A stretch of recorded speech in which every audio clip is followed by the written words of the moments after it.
Cet après-midi, comité interministériel. Au menu, un paquet de mesures pour économiser 3 milliards d'euros dès l'an prochain, mais aussi pour simplifier la vie des entreprises et des particuliers. Pour les patrons, des formalités allégées.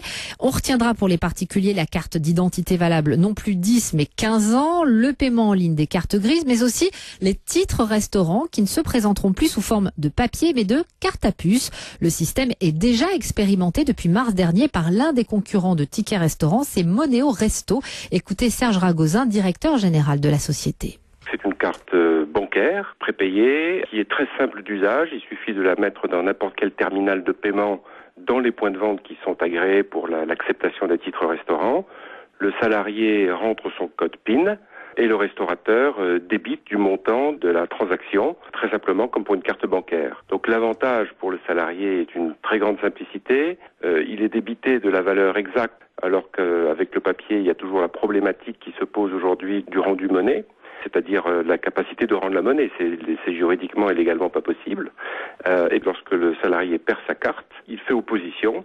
On lui recrédite une nouvelle carte qu'il reçoit quelques jours plus tard.